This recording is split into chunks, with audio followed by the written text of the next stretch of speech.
ん聞こえてるんですかね。この音っていうのが、音ってすごく気になるんですよね。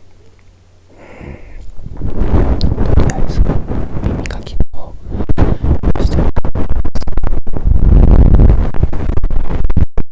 イクの音とかすごいんですよね。本当にもうなんかすごい音がバンバンバンバンなってますね。バイクの音とかもなんかまあ結構 ASMR って難しいですね。難しい、本当にそれを取るのがすっごい難しい問題って考えてますね。なんか久々なんですけどね、雑談を取るっていうのが、耳かき雑談って感じですかね。耳かきします。最近やってないですよ。一回耳かきしすぎで先生に怒られたんですよ。それ以来やってないですね。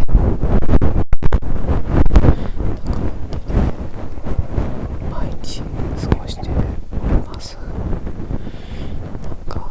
やっぱ仕事しんどいっすよね。本当に仕事しんどい。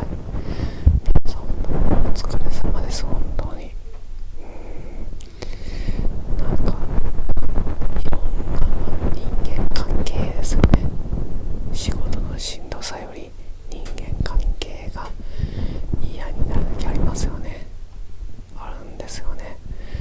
僕はこんな適当な感じでうまいことすり抜けてるように見えてるんですけど、やっぱ一人になりたいっていう時が多々ありますよね。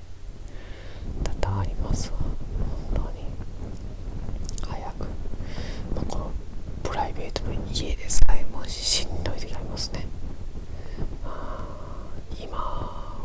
今のしんどさって言ったら、下の部屋の音のテレビがでかいって感じですね。かなりでかい。やっぱ年取ったら耳が遠くなるんですよね。そう考えて仕方はないんですけど、普通さっきまで音ちっこかったのに、音なかったのに、多分今トイレ行って起きたんでしょうね。しんどいなーって感じですね。結構深夜なんですけど、かなりの深夜ですよ。今撮影してるのが。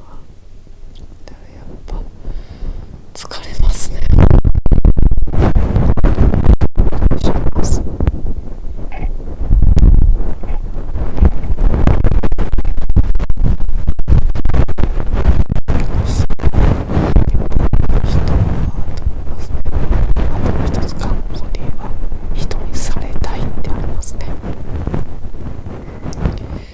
ちっちゃい時やったらお母ちゃんとかに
ますね。夜行性なんかなと思ったり、早よ寝なあかんって分かってるけど起きちゃってるんですよね。